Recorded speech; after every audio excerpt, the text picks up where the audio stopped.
तुमसे दान मांगा, भैया दे दो कुछ, तुमने दे दिया 1000 रुपया। अब जाके मछली के पकौड़े खा रहा है, साथ में 800 की बोतल खरीद ली, तो कहाँ गया तुम्हारा दान? पाप में चला गया, क्योंकि तुम्हें कोई मिला ही नहीं जो तुम्हें बता सके कि दान देना है तो कहाँ देना है, पैसे लगेंगे तो कहाँ लगेंगे, फल मिलेगा तो कहाँ मिलेगा। ये सब भी गुरु ही बताता है। तो गुरु की मानता है कि गुरु होना ही चाहिए। अब गुरु होना चाहिए ये तो समझ में आ गया, लेकिन गुरु कैसा होना चाहिए, अब ये सवाल खड़ा हो जाता है, क्योंकि दुनिया में गुरुओं की कोई कमी थोड़ी नहीं है। कहते हैं एक पत्थर हटाओ तो 3-4 गुरु निकल आते बीच में। कितने गुरु हो चुके हैं, गांव गांव में कोई ना कोई गुरु बन के बैठा है। आश्रमों का अवतार लगे हुए हैं। हरिद्वार चले जाओ, इतने लोगों के घर नहीं होंगे जितने आश्रम है वहां पे। ऋषिकेश चले जाओ, काशी चले जाओ, गुरु ही गुरु बैठे हैं। और सबसे बड़ी बात यह है कि सारे ही गुरु तुम्हें भगवान का नाम देते हैं जपने के लिए। जिस भी गुरु के पास चले जाओ तुम्हें कोई ना कोई मंत्र पकड़ा देगा जपने के लिए। तो फिर तो एक ही गुरु बहुत है सारे संसार में, वही सबको मंत्र देते। इतने सारे गुरुओं की क्या जरूरत है? कोई कह रहा है राम राम जप लो, कोई कह रहा है श्याम श्याम जप लो, कोई कहता है हनुमान जप लो। यानी हमें जिस प्रकार के भगवान की इच्छा है गुरु हमें वैसा ही नाम दे देता है। हम गुरु जी से कहते हैं गुरु जी हमें शंकर जी से प्रेम है, बेटा तुम ओम नमः शिवाय जप लो। कोई कहता है गुरु जी मैं राम जी की पूजा करता हूँ, बेटा तू राम राम जप ले। कोई कहे मैं हनुमान जी की पूजा करता हूँ, बेटा हनुमान चालीसा पढ़ दे। अरे ये सब तो मैं बिना सुन के भी कर सकता हूँ। कौन सा शिव भगत ऐसा है जिसे ओम नमः शिवाय मंत्र का नाम नहीं पता? कौन सा राम भगवान का शिष्य ऐसा है, भगत ऐसा है जिसको राम राम का नाम नहीं पता? कौन सा कृष्ण जी का भगत ऐसा है जिसको कृष्ण जी का नाम नहीं पता? ये नाम तो बिना गुरु धारण किए भी पता है हमें। और अगर नाम जपने से ही भगवान मिलेगा तो बिना गुरु के नाम जप लेंगे तब भी भगवान ही मिलेगा, शैतान थोड़ी नहीं मिल जाएगा। तो फिर गुरु की जरूरत क्या है जब वही नाम मुझे पहले से पता है? हरे कृष्णा हरे कृष्णा ओम नमः शिवाय। तो गुरु की क्या जरूरत है? टीवी खोलो, सुबह से लेके रात तक गुरु ही गुरु, गुरु ही गुरु। और क्या बता रहे हैं जो तुम्हें पता है? कौन सा राम कथा करने वाला गुरु कोई नई बात बता रहा है? वही कहानी सुना रहा है तुम्हें जो तुम बचपन से सुनते आ रहे हो। वही कृष्ण जी की लीला तुम्हें बार बार सुनाई जा रही है जो तुम सुनते आ रहे हो। टीवी में भी देख लिया तुमने, महाभारत देख लिया, हरे कृष्णा देख लिया, रामायण देख ली, सब कुछ तो देख लिया। जो बातें तुम्हें पता है वही तुम्हें हारमोनियम की तार के साथ राग के साथ सुनाई जा रही है। नया क्या कर दिया इन गुरुओं ने? और हम भी लगे हुए हैं। गुरु का मतलब समझो पहले, गुरु क्या देता है? गुरु का मतलब होता है जो तुम्हें ज्ञान देता है, नाम नहीं देता।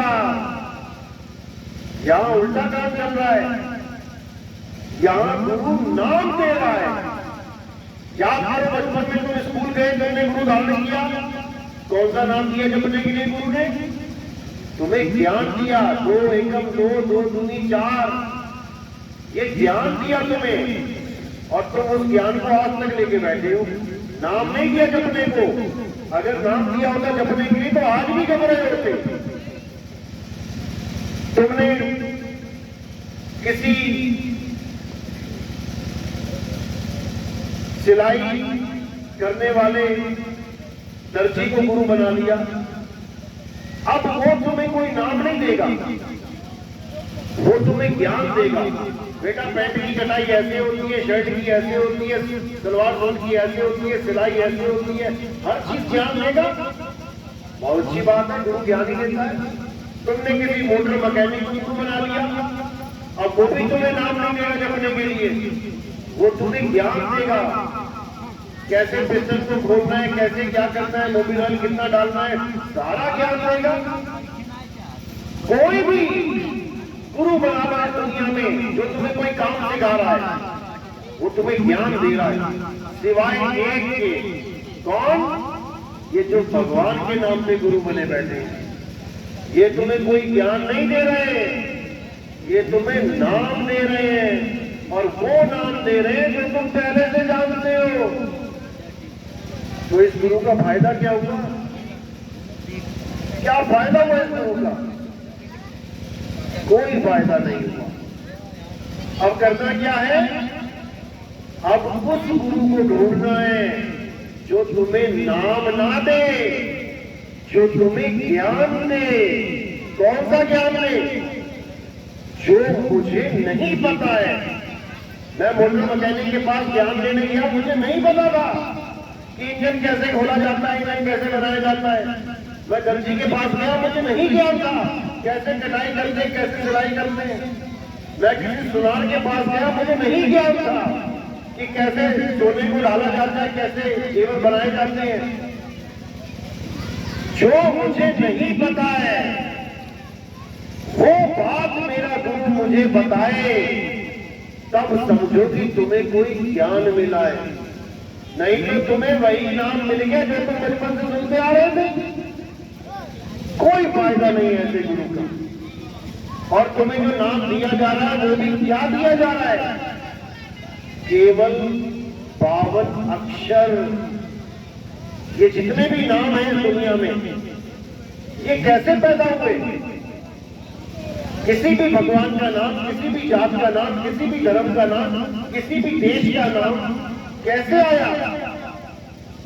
याद करो एक दिन जब आदमी आदि मानव के रूप में था। आदि मानव सुना है ना? आप 8वीं 7वीं क्लास में आ जाता है आदि मानव के बारे में, कि आदि मानव वो है जो बिल्कुल शुरुआत में इंसान की जो उनको प्राप्त किया, जिसने ना पहनने के लिए कपड़े हैं, ना खाने के लिए अनाज है, ना रहने के लिए घर है, बंगले हैं। जानवर में जानवरों की तरह रहता है। ना कोई अक्षर है बोलने के लिए, ना कोई भाषा है। जब कोई अक्षर ही नहीं है उसके पास, तो कौन सा नाम जपता? अगर मुक्ति प्राप्त करनी होती, भगवान को प्राप्त करना होता। ये सारे नाम कब आए? जब आदि मानव ने अक्षरों की खोज करी। अक्षरों की खोज बाद में करी। सबसे पहली खोज क्या है आदि मानव की? अग्नि तत्व। सबसे पहले आग की खोज करी। पत्थर से पत्थर टकरा के आग पैदा करी। वहीं से खोज शुरू हो गई। आगे से आगे वो खोजता ही चला गया। पहिए की खोज करी, गोल पहिए की। उसके बाद अक्षरों की खोज करी। ये सारे अक्षर हिंदी, पंजाबी, उर्दू, फारसी, ये सब आदि मानव ने खोजे हैं। जो भारत में आदि मानव थे उन्होंने हिंदी भाषा खोज ली। जो अमेरिका, इंग्लैंड में थे उन्होंने अंग्रेजी भाषा खोज ली। जो अरब देश में थे उन्होंने अरबी भाषा खोज ली। जो जापान में थे जापानी भाषा खोज ली। हर देश में जो आदि मानव थे जहां जहां पे, उन्होंने अपनी अपनी भाषा का विस्तार कर दिया, अक्षर पैदा कर दिए। अब उन्हीं अक्षरों के द्वारा संसार में हर चीज का नाम रख दिया। अंग्रेजों ने रख दिया वाटर, स्काई, एयर। हमने रख दिया हवा, पानी, आकाश। जापान में कुछ और रख दिया, ताइवान में कुछ और रख दिया, नेपाल में कुछ और रख दिया, चाइना में कुछ और। सारे अक्षरों को पैदा करके बैठ गए। यहां तक तो मामला समझ में आता है, चलो कोई ना कोई तो नाम रखना पड़ेगा जो चीज दिख रही है अपनी अपनी भाषा में। लेकिन असली झगड़ा कहां हुआ? जब भगवान के नाम रख दिए। एक ने नाम रख दिया अल्लाह, एक ने रख दिया राम, एक ने रख दिया वाहिगुरु, एक ने रख दिया गॉड। अब झगड़ा मच गया। मेरा अल्लाह बड़ा नहीं, मेरा वाहिगुरु बड़ा नहीं, मेरा गॉड बड़ा। कभी पानी को तो झगड़ा नहीं हुआ, जल बड़ा कि वाटर बड़ा कि नीर बड़ा कि धुएं बड़ा कि पानी बड़ा, कोई झगड़ा नहीं। झगड़ा भगवान का है। पानी दिखाई देता है इसलिए कोई झगड़ा नहीं, पानी दिखाई देता है इसलिए कोई झगड़ा नहीं। लेकिन भगवान दिखाई नहीं देता है, इसलिए झगड़ा। अब बस ये समझना है कि जब ये अक्षर नहीं थे तब कोई नाम नहीं था, ना मेरा नाम, ना तुम्हारा नाम, ना किसी जात का नाम, ना किसी धर्म का नाम, ना किसी पंथ का नाम। तब ये मंत्र कहां थे? राम का रा कहां से आया? जब या रा ला वा शा ये लाइन बनी तब रा आया, पा फा बा भा मा। जब ये लाइन बनी तो मां आया, आ का डंडा लगाया, राम बन गया। अल्लाह का आ कहां से आया? जब आ ई बनी। वाहिगुरु का वाह कहां से आया? जब या रा ला वा बना। यानी सारे अक्षर इन्हीं अक्षरों में से निकले हैं, इन्हीं को 52 अक्षर कहा जाता है।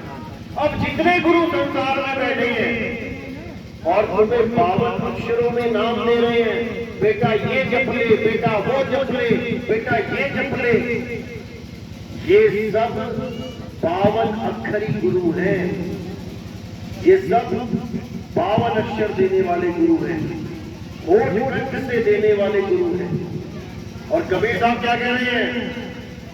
52 अक्षर जीव आधारा, आदि अक्षर जीव व्यासे न्यारा। वाही को सत सिमरण कहिए, सिमर सिमर कर उतरो पारा। कबीर साहब समझा रहे हैं कि ये जीव का खेल है भाई। कोई अल्लाह कर रहा है, कोई राम राम कर रहा है, कोई वाहिगुरु वाहिगुरु कर रहा है, सब जीव का खेल है। अगर हमारी जीव ना होती या किसी की जीव कट जाए, अब कौन सा नाम लेगा भगवान का? यानी जीव नहीं तो नाम नहीं, यानी भगवान का नाम भी खत्म हो जाएगा जीव नहीं तो। ऐसा नहीं है। कबीर साहब कह रहे हैं होठ कंठ लागे नहीं। जो सच्चा नाम है परमात्मा का, उसमें होठ और कंठ लगते ही नहीं है। होठ कंठ वैसे जो दर्शक मीडिया पर देखा है ना, नहीं उच्चार और गुप्त वस्तु को जो है जो असली गुरु है वो तुम्हें ये होठ कंठ जीव से निकलने वाले नाम नहीं देता, वो इन नामों को छुड़ा देता है। अगर तुम जप भी रहे हो किसी गुरु से नाम लेके, कोई 5 नाम जप रहा है, ज्योत निरंजन ओंकार रारंकार सोहम सतनाम, कोई 7 नाम जप रहा है, ओम कलियम हरियम शरियम सोहम सत्यम, कोई 3 नाम जप रहा है, सतगुरु शिवागुरु शिवगुरु राम, कोई 7 में नाम जप रहा है। ये सारे नाम सच्चा गुरु छुपा देता है, नहीं जपना तुम्हें। भगवान को पाने में नहीं, भगवान को ना पाने में सबसे बड़ा कारण है नाम जाप। तुम नाम जपते हो इसलिए तुम कभी भगवान को पा ही नहीं सकते। भगवान को जपना नहीं है उसके नाम को, भगवान को खोजना है। जब प्यास लगती है तो पानी पानी जपना शुरू कर देते हो क्या? या पानी खोजना शुरू कर देते हो? चाहे घर में ही बैठे हो अपने, प्यास लगी तो कहां भागते हो? रसोई की तरफ। रसोई में जाके देखते हो मटका पड़ा है, मटका देखा खाली है, अब क्या करोगे? अब आवाज वगैरह पानी का रखा भाई, खोजो। जब खोजोगे वस्तु मिलेगी। और प्यास लगने पे बैठ के पानी पानी जपने लग गए तो कभी गला गीला होने वाला नहीं है। इसी को कबीर साहब कह रहे हैं, वो कहां ढूंढे रे बंदे, मैं तो तेरे पास में खोजी होए, तुरंत मिल जाओ एक पल की तलाश में। खोजी तो बनाओ, परमात्मा तुम्हारे बिल्कुल पास है। इतनी दूर तो तुम्हारे माँ बाप भी नहीं है, इतना पास वो है, लेकिन हम जान नहीं पा रहे हैं। हम मंदिरों में भाग रहे हैं कि वहां भगवान है, हम तीर्थों में भाग रहे हैं कि वहां भगवान है, और भजन क्या गा रहे हैं? मेरे रोम रोम में बसने वाले राम, भजन ये गा रहे हैं, रोम रोम में बसने वाले राम। और उसको ढूंढने कहां जा रहे हैं? मंदिर में। अब पूछो क्या मंदिर में रोम लगे हैं क्या? कहां लगे रोम? रोम कहां है? इस काया में है रोम। रोम रोम में बसने वाला राम, वो है असली राम जिसको खोजना है, वो है असली परमात्मा। मंदिर में तो केवल उसका सांकेतिक ज्ञान यानी एक मूर्ति रखी गई है। तुम्हारे दादाजी की मूर्ति लगी चौराहे पे, बहुत बढ़िया काम किया, दादाजी की मूर्ति लगी। अब खाना खिलाने दादाजी को दादाजी के कमरे में जाओगे कि मूर्ति के पास लेके जाओगे? चौराहे पे थाली लेके जाओगे? दादाजी को खाना खिलाना है तो दादाजी के कमरे में लेके जाओगे कि चौराहे पे लेके जाओगे थाली? उनकी मूर्ति को खाना खिलाने के लिए। बस यही अज्ञान है। अब जिसको पता ही नहीं है कि दादाजी यही रहते हैं, वो बेचारा मूर्ति के पास जा रहा है खाना खिलाने। और जिसको पता है कि मेरे दादा मेरे पास है, वो कभी मूर्ति की तरफ देखेगा भी नहीं। इसी प्रकार जब हनुमान जी को पूछा गया कि भाई तुम्हारे राम तो जाने वाले हैं, अब तुम कैसे उनका दर्शन करोगे? तो हनुमान जी ने क्या एड्रेस बताया था? अयोध्या का एड्रेस बताया था कि वहां पे मंदिर जाया करूंगा मैं दिन रात। क्या किया था उन्होंने? अपनी छाती फाड़ के दिखाई। देखा ना सीन छाती वाला? कौन बैठा छाती में? राम बैठे हैं छाती में। यानी मेरा राम मुझ में बैठा है, मुझे किसी मंदिर में जाने की जरूरत नहीं है। लेकिन ये तब होगा जब तुम गुरु धारण करोगे। वो गुरु तुम्हें समझाएगा कि बेटा तेरा राम कहां बैठा है। नहीं तो अगर उस राम के पास जा रहे हो जो मंदिर में बैठा है, तो पता लगा कि कोई चोर घुसा और राम जी की मूर्ति ही अष्टधातु की उठा के ले गया। गल्ले टूट जाते हैं, मंदिरों के घंटे चोरी हो जाते हैं। देखो अखबारें भरी पड़ी हैं, यहाँ तक कि भगवान की मूर्ति को ही उठा के ले जाते हैं इंटरनेशनल मार्केट में बेचने के लिए। बताओ, भगवान ही उठा के ले गए। इसी को समझना है। असली राम, उसको कोई हाथ भी नहीं लगा सकता। कौन है असली राम? उसका नाम है आत्म राम। कभी सुना है आत्म राम? आत्मा का नाम सुना है? ये आत्मा ही असली राम है, जिसके लिए कृष्ण जी ने गीता में समझाया, हे अर्जुन, ये आत्मा अजन्मा है, नित्य है, शाश्वत है। इस आत्मा को ना तो कोई शस्त्र काट सकता है, ना अग्नि जला सकती है, ना वायु सुखा सकती है, ना जल भिगो सकता है। ये है असली आत्मा, आत्म राम। इसी को जानना है। जिसको शस्त्र काट दे, जिसको पानी डुबो दे, जिसको हवा सुखा दे, अग्नि जला दे, वो असली राम नहीं है। शरीर असली राम नहीं है। तुम राम जी के शरीर को राम समझ बैठे हो, जिसको पानी ने डुबा दिया था। अंत में राम जी कहां गए थे लीला करके? कैसे लीला समाप्त हुई? शरीर कैसे खत्म हुआ? जल समाधि लेके जल में डूब के प्राण त्याग किए उन्होंने। जिसको पानी ने गला दिया वो राम नहीं है। राम वो है जो उस शरीर को जला रहे थे। उसको पानी नहीं गला सकता। वायु नहीं सुखा सकती। शरीर राम नहीं है, राम आत्मा है। यही गीता में समझाया अध्याय 2 में, हे अर्जुन तू और मैं शरीर नहीं है। शरीर तो इस आत्मा के कपड़े हैं। कपड़ों के मारे जाने पर, कपड़ों के फट जाने पर भी आत्मा को कभी कुछ नहीं होता। हम और तुम आत्मा है, शरीर नहीं। कितना समझाया। और ये जितने भी गुरु बैठे हैं यही लाइनें भी पढ़ रहे हैं, लेकिन फिर घुमा के शरीरों की पूजा में लगे पड़े।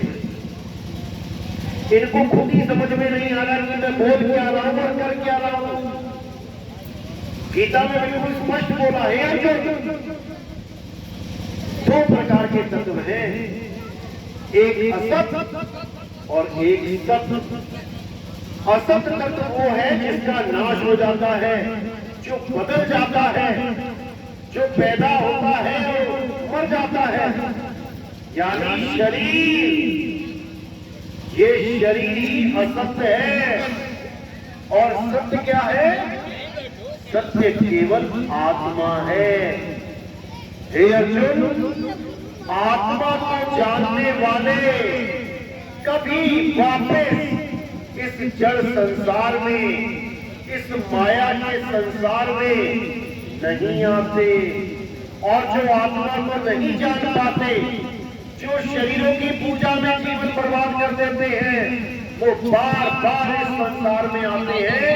नाना प्रकार की योनियों में उनको जन्म लेना पड़ता है। कभी कुत्ता बन के आते हैं, कीड़े पड़ जाते हैं, गांव गांव में कुत्ता घूमता है, कोई मदद नहीं करता, सब लाठी देके दौड़ाते हैं। कौन है ये लोग? ये वही है जो अपने जीवन में आत्म ज्ञान को जान ही नहीं पाए। कभी सांप निकलता है घर के पास तो लाठी लेके दौड़ाते हैं। कौन है ये लोग? ये वही है जो सारी उम्र सांपों को ही दूध पिलाते रहे और अंत समय में सांप की योनि में पड़ गए। क्योंकि आप इसकी पूजा करोगे, आपको वैसा ही फल मिलेगा।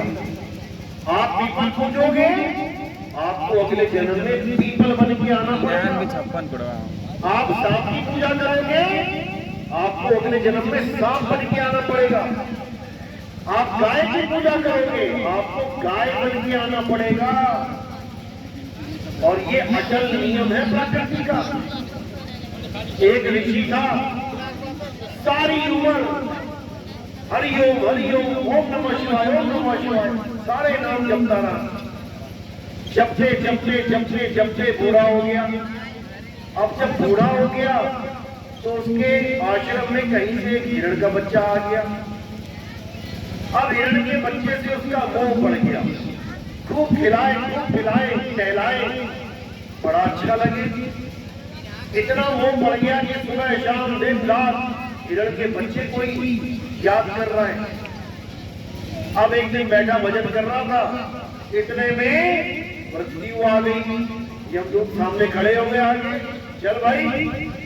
अब वो फिर यही सोच रहा है कि हिरण के बच्चे का क्या होगा, कहीं उसको शेर चीता ना खा जाए।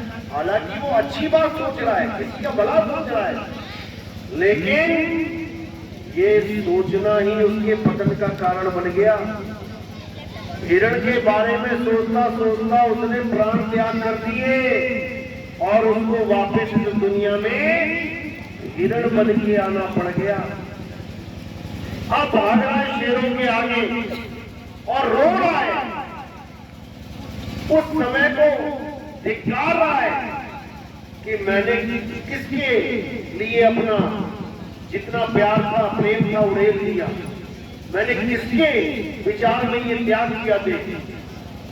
इसी प्रकार जिसका भी हम विचार करते हैं, जिसको भी हम पूजनीय मानते हैं, जिसकी भी हम पूजा करते हैं, अंत समय में हमें वही रूप धारण करना पड़ता है। तुलसी की पूजा करोगे, जल चढ़ाओगे तो तुम्हारे ध्यान में तुलसी ही रहेगी। सुबह उठते ही अपने आप दिमाग में आ जाएगा, तुलसी को जल चढ़ाना है। और अगर वही तुम्हारी मृत्यु का समय हुआ और तुमने याद कर दिया कि तुलसी को जल चढ़ाना है, तो तुम्हें तुलसी का पेड़ बनना पड़ जाएगा। ये इतना खतरनाक जाल है। इसलिए कबीर साहब कहते हैं कि भाई इस माया को, जड़ वस्तुओं को त्यागो और किसको ध्याओ? आत्मा को ध्याओ। जल में मीन प्यासी, मोह देखत आवे हासी। आत्म ज्ञान बिना नर भटके, कभी काबा कभी काशी। मुसलमान भाई है तो काबा की तरफ दौड़ रहा है, हिंदू भाई है तो काशी की तरफ दौड़ रहा है। क्यों दौड़ रहा है? कि मैं भगत कहाऊंगा, मैं भगवान के दर्शन करके आऊंगा। और कबीर साहब की नजरों में क्या है? वो कह रहे हैं भटके, कि तुम भगवान के पास नहीं जा रहे हो, बल्कि तुम भटक जा रहे हो। तुम भटक गए। वो भगवान अल्लाह वाहिद गॉड कहीं बाहर नहीं है, वो तुम्हारे पास है। वो को कहा ढूंढ रे बंदे, मैं तो तेरे पास में। ना मंदिर में, ना मस्जिद में, ना काबे कैलाश में, ना मैं छत में, ना मैं तप में, ना एकांत निवास में। खोजी होए तुरंत मिल जाऊं एक पल की तलाश में। और कहे कबीर सुनो भाई साधो, मैं तो हूं विश्वास में। विश्वास में परमात्मा है। अब कोई कहे मैं तो पत्थर पे विश्वास करके बैठा हूं कि पत्थर में भगवान है, तो वो विश्वास नहीं है, वो अंधविश्वास है। विश्वास उसको कहते हैं जब मैं परख लेता हूं। जैसे किसी का कोई नौकर है, उसने उसको 10 लाख रुपए दे दिए दुकान पे कि जा बेटा बैंक में जमा करके आ। अब तो दूसरा आदमी बैठा है वहां पे, वो क्या बोल रहा है? अरे भाई 10 लाख रुपए दे दिए तूने इसको, लेके भाग जाए। तब बंदा क्या बोल रहा है? नहीं नहीं नहीं नहीं, मुझे इसमें पूरा विश्वास है। ये विश्वास कैसे हुआ? फर्क करने के बाद। पहले उसने 1000 का नोट दिया, बेटा इसको जमा कराना, वो जमा करके आ गया। फिर उसको 10,000 रुपए दिए, बेटा 10,000 रुपए जमा कराना, वो जाके फिर जमा करके आ गया। फिर उसको 50,000 दिए, लाख रुपए दिया, 70,000 दिया, 2 लाख रुपए दिए, हर बार वो जमा करके आ रहा है। अब उसने उसको परख लिया कि ये बंदा बिल्कुल जेन्युइन बंदा है, ये बंदा विश्वास पात्र है। अब वो उसको 10 लाख भी दे रहा है, तब भी उसको कोई दिक्कत नहीं है, क्योंकि परख लिया। लेकिन क्या तुमने परखा कि जिस भगवान की तुम पूजा कर रहे हो वो मुझे बचा सकता है कि नहीं? कैसे परखेंगे? कोई भी किसी भी भगवान की पूजा करता है, चाहे मानो कबीरपंथी कबीर साहब की मूर्ति की पूजा करते हैं। कबीर साहब ने बिल्कुल मना किया मूर्ति पूजा करने को। पाथर पूजे हरि मिले तो मैं पूजूं पहाड़, और वासे ये चाटी भली जो पीस खाए संसार। कबीर साहब कहते हैं पत्थर पूछ के परमात्मा नहीं मिल सकता, क्योंकि पत्थर जड़ है। पत्थर किसी का कल्याण नहीं कर सकता। कबीर साहब की मूर्ति बना ली पत्थर की कबीरपंथियों ने, अब उसकी पूजा कर रहे हैं भगवान मान के। तो मैंने ये बोला, मैंने कहा उस मूर्ति को तुम एक बार टेढ़ा कर दो, लेटा दो, और मूर्ति के आगे सारे भगत खड़े हो जाओ और बोलो कि भगवान जिस दिन तुम अपने आप सीधे हो गए उस दिन से मैं तुम्हारी पूजा करूंगा। तो कब होगी मूर्ति सीधी? कितने घंटे में हो जाएगी? होगी? कितने दिन में हो जाएगी? कितने साल में हो जाएगी? इस जन्म में हो जाएगी? नहीं होगी। तो उस भगवान की पूजा कर रहे हो तो टेढ़ा से सीधा नहीं हो पा रहा है। और कबीर साहब उस भगवान की पूजा करवाते हैं जिसकी वजह से तुम टेढ़े से सीधे होते हो। एक बच्चे को लेटा दो, एक मूर्ति को लेटा दो, मूर्ति को बोलो सीधा हो जा, और एक बच्चे को बोलो बच्चा सीधा हो जा, कौन सीधा होगा? एक बच्चा सीधा हो जाएगा। अब जो ताकत उस बच्चे को सीधा करने में मदद कर रही है वो है राम, वो मूर्ति राम नहीं है जो टेढ़ी से सीधा भी नहीं हो पाई। तभी तो मंदिर लूट लिए जाते हैं। तुम्हारे सामने कोई चोर लूट सकता है तुम्हारे घर को? चोर भी ये देखेगा कि घर वाला घर में ना हो, बाहर ताला लगा हो, तब जाके वो कहीं से खिड़की में से घुसेगा। लेकिन जितने मंदिर लूटे गए भगवान सामने खड़े थे, भगवान सामने खड़े थे, भगवान के सामने ही लूट लिया गया मंदिर। अब बताओ, और अगर तुम वहां खड़े होते, तुम मंदिर में खड़े हो, कोई गल्ला निकाल के लेके जा रहा है, तुम जाने लोगे क्या? नहीं जाने लोगे। तो भगवान कहाँ है? मूर्ति में या तुम्हारे अंदर? तुम्हारे अंदर है। मुझ में राम, तुझ में राम, सब में राम समाया, सबसे कर लो प्रेम जगत में कोई नहीं पराया। ये सारा झगड़ा केवल अक्षरों का है। मुसलमान कह रहा है मैं तो अल्लाहू अकबर बोलूंगा, हिंदू कह रहा है मैं तो राम राम बोलूंगा, सिख कह रहा है मैं तो वाहिगुरु वाहिगुरु जपूंगा, और ईसाई कह रहा है मैं गॉड गॉड करूंगा। झगड़ा केवल नामों का है, और ये झगड़ा कभी शांत हो ही नहीं सकता। कितने साल हो गए, कितने हजार साल हो गए, आज तक हिंदू मुसलमान सिख ईसाई एक नहीं हो पाए। क्यों नहीं हो पाए? क्योंकि ये सारे अक्षरों के पीछे लगे हुए हैं। अक्षरों को छोड़ो और आत्मा को जानो, आत्म ज्ञान को जानो। किसके पास आत्मा नहीं है? आप लोग यहाँ आए हो, आत्मा साथ लेके आए हो ना, घर तो नहीं छोड़ा है। सब अपनी अपनी आत्मा लेके आए हो, लेकिन किसी को आत्मा का ज्ञान ही नहीं है। हिंदू के पास भी आत्मा है, मुसलमान के पास भी आत्मा है, सिख के पास भी आत्मा है, और ईसाई के पास भी आत्मा है। लेकिन चारों को उस आत्मा का ज्ञान ही नहीं है। इसीलिए कबीर साहब कह रहे हैं आत्म ज्ञान बिना नर भटके, कभी काबा कभी काशी, चारों ही धर्म भटक रहे हैं। और ये चारों एक कब होंगे? जब एक आत्म देव को जान लेंगे, तब ये चारों एक हो जाएंगे। इनको पता लग जाएगा जिसको मैं अल्लाह कह रहा हूं अरे वो राम है वही है, जिसको मैं गॉड कह रहा हूं ये वाहिगुरु वही है। सारा झगड़ा खत्म हो जाएगा। लेकिन झगड़ा कोई खत्म करना चाहता ही नहीं, सब पावन अक्षरों में उलझे पड़े हैं। इसीलिए कबीर साहब कह रहे हैं, बार बार समझा रहे हैं कि अगर एक होना है तो आत्म ज्ञान को जानो। क्या है आत्म ज्ञान? आत्म ज्ञान का मतलब ये नहीं है कि कोई राम राम जपने लग जाए, या मुसलमान अल्लाह अल्लाह जपने लग जाए, सिख वाहिगुरु वाहिगुरु जपने लग जाए, हो जाएगा आत्म ज्ञान। नहीं होगा।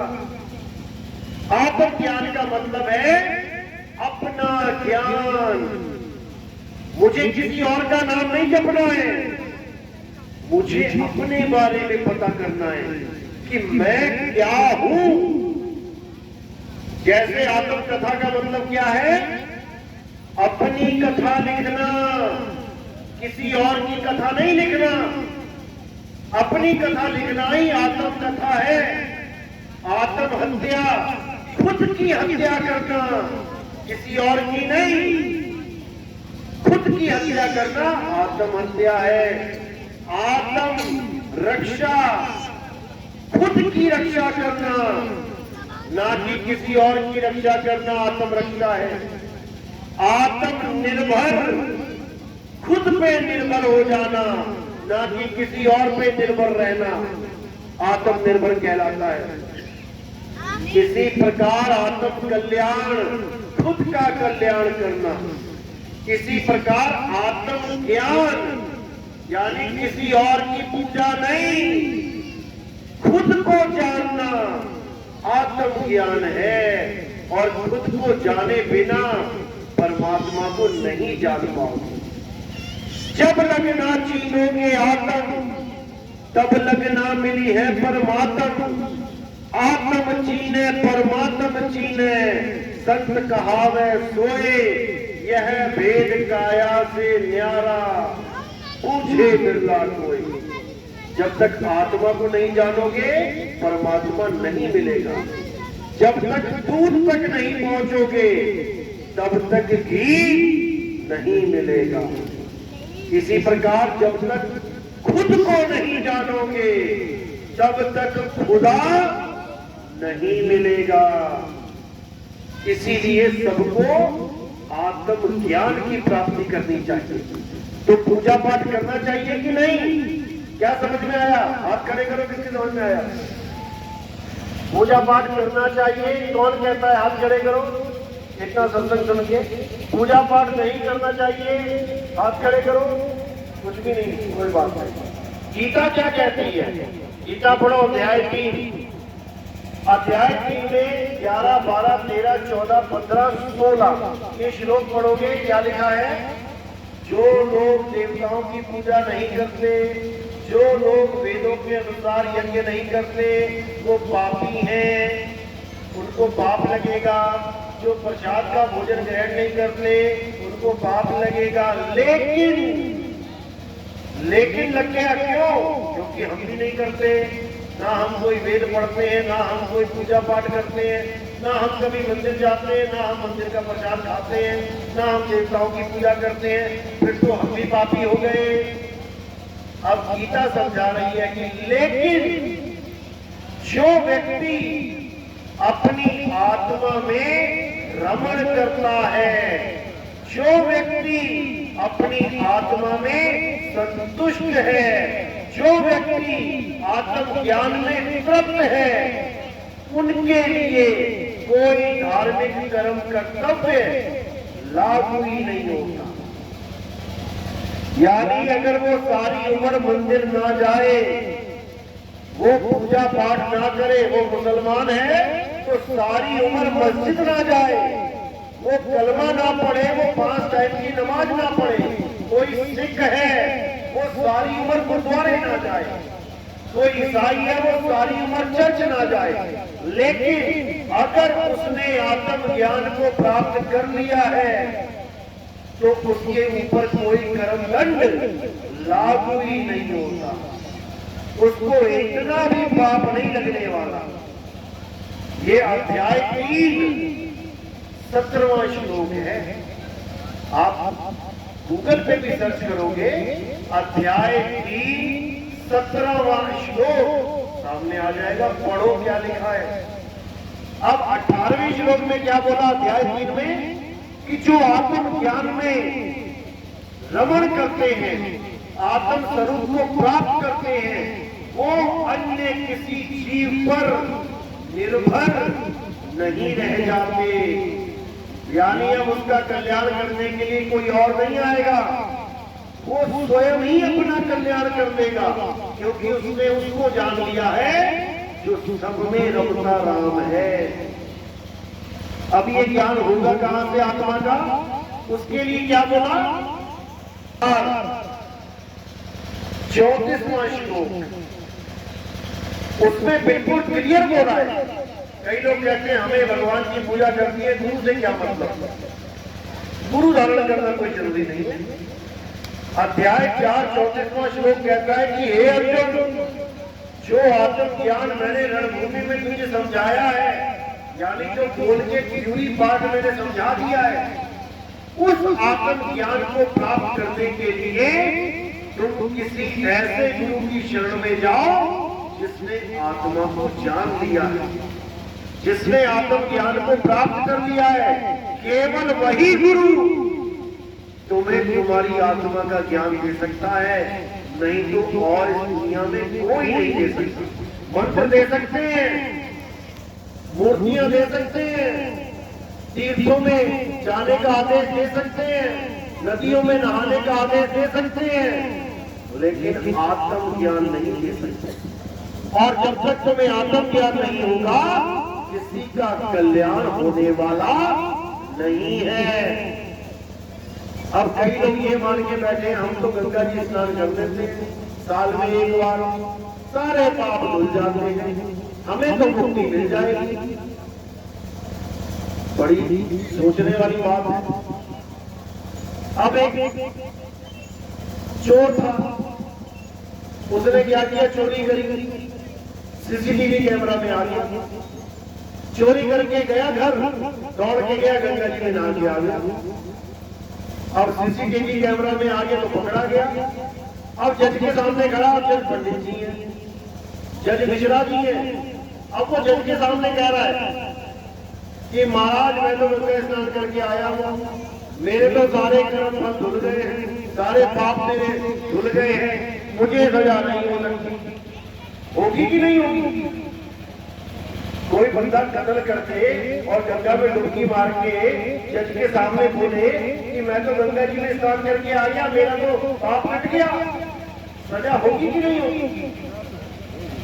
होगी। तो फिर गंगा ने कहां पाप काटा? अगर पाप काट दिया होगा उसमें सजा होने का मतलब ही नहीं है। अरे तुम्हारे पाप छोड़ो, जो गंगा पुत्र भीष्म पितामह है, गंगा जी के अपने पुत्र, जब उनको तीरों से छेद के लेटा दिया गया, तब क्या हुआ? तब भीष्म पितामह ने अपने 100 जन्म याद किए, 100 जन्म तक एक भी पाप नहीं किया था उन्होंने। बड़ी चिंता में पड़ गए, हैरानी में कि ये मुझे कौन से कर्मों का फल मिल रहा है। 100 जन्म तक मैंने एक चींटी तक नहीं मारी। तब कृष्ण जी को याद किया। जब कृष्ण जी आए तो उन्होंने बोला कि ये कौन से कर्म का फल मिल रहा है मुझे। तब उन्होंने कहा कि भाई तू 100 जन्म देख रहा है, 101वां जन्म देख। जब तू एक राजा था, रथ में जा रहा था, सामने से एक सांप गुजरा, सांप को देख के घोड़ा खड़ा हो गया, आगे न बढ़ पाए और सांप भी रास्ते में खड़ा हो गया। तब तुम उठे, तुमने तलवार से उस सांप को उठा के जब फेंका रास्ता क्लियर करने के लिए, तब तुमने पलट के एक बार भी सांप को नहीं देखा कि मैंने उसे फेंका कहां है, और तुम सीधे चले गए। तुमने मारा नहीं सांप को, तुमने केवल उठा के फेंका। लेकिन सांप कहां जाके गिरा? कांटों की झाड़ियों में। और इतने कांटे लग गए उस सांप को, इतने कांटे लग गए कि कांटों पे ही पड़ा पड़ा पड़ा पड़ा पड़ा सूख के मर गया। उन्हीं कांटों का फल ये तुझे तीरों के रूप में मिल रहा है। इतने तीर तेरे अंदर छेदे गए हैं, इतने ही कांटे उस सांप को चुभे थे, उसका फल तुझे भुगतना पड़ रहा है। सोचो, 101वां जन्म, उसका फल इतना खतरनाक है।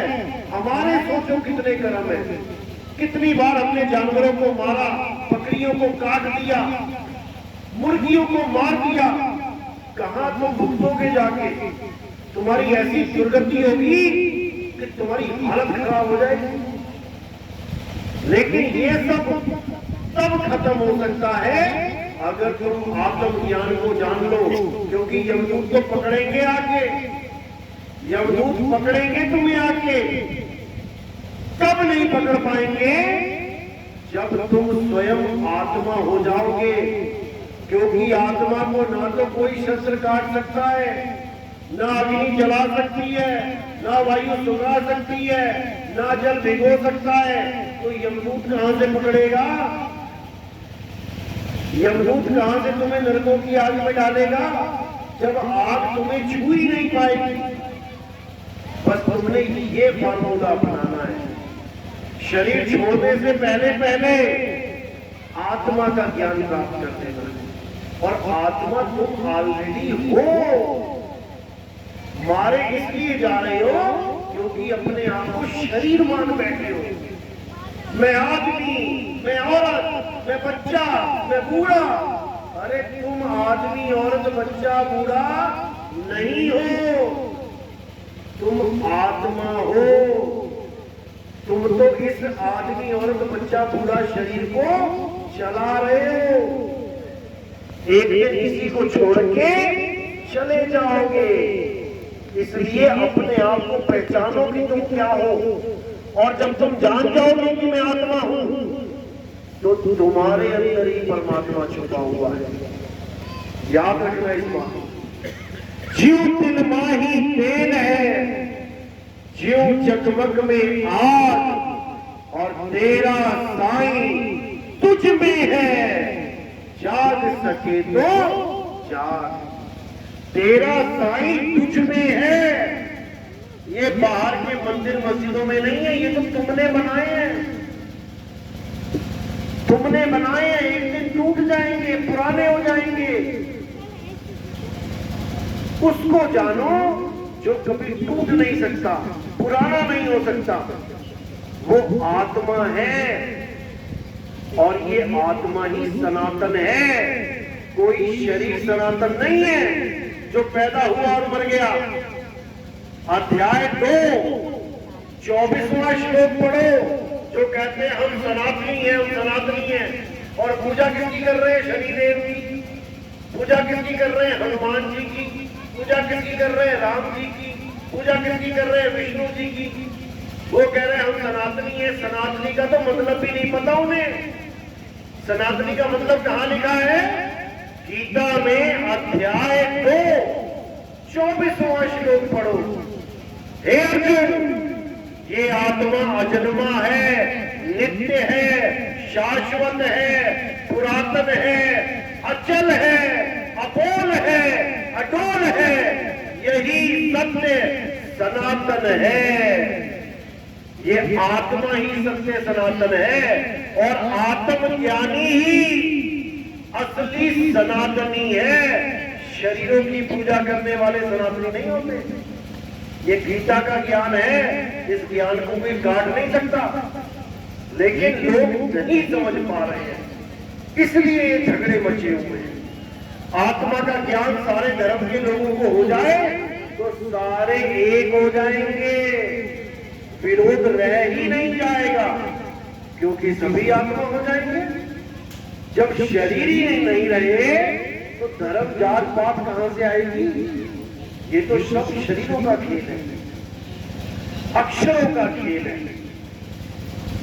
तो आत्मज्ञान ही सबसे श्रेष्ठ ज्ञान है, जो गीता में, संतों की वाणियों में हर जगह आपको मिल जाएगा।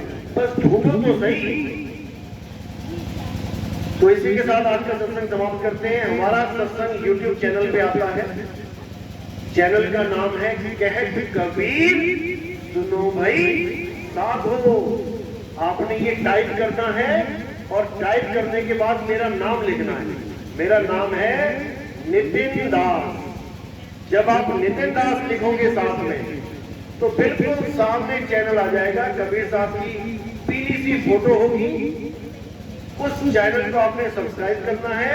उसमें सत्संग दिए गए हैं serial wise, 1 number, 2 number, 3 number, 4, 5, 6, 7 ऐसे करते करते 209 सत्संग अभी तक हमने किए हैं। उसके अलावा लाइव सत्संग, जैसे यहाँ प्रोग्राम हो रहा है, ये भी डला हुआ है। शंकर समाधान भी डली हुई है। टोटल 550-600 वीडियोस उसमें पड़ी हैं। आप सीरियल वाइज उसको सुनोगे, आपकी सारी शंकाएं खत्म हो जाएंगी। आपको समझ में आ जाएगा कि इंसान जन्म मिला है तो क्यों मिला है, और इस इंसान जन्म को सफल करने के लिए आप बिल्कुल सही मार्ग पर निकल पड़ोगे। तो आज का सत्संग यही समाप्त करते हैं। बोलिए परमपिता परमात्मा की, सतगुरुबंदी छोड़ कबीर साहिब की, सभी संतों की, सकल अंशों बंदी साहेब की सतनाम। किस किस को मेरी बात समझ में आई है वो एक बार हाथ खड़ा कर दे। किस किस के समझ में आई? बहुत अच्छी बात है, लगभग 80-90% लोगों के समझ में आती है, क्योंकि आज पहला सत्संग है, इसलिए बात अटपटी लग सकती है, बात बड़ी अजीब लग सकती है। ये क्या बात हुई भगवान की शुरुआत में? नहीं, भगवान से मिलाने की बात बताई है। साहिब कहते हैं अटपट ज्ञान कबीर का झटपट लखा न जाए, और जो इसको झटपट लगे तो सब खटपट मिट जाए। तो खटपट मिटानी है और आत्म ज्ञान की तरफ बढ़ना है। अब आरती का टाइम है, आरती का भेद बता देता हूं मैं आपको।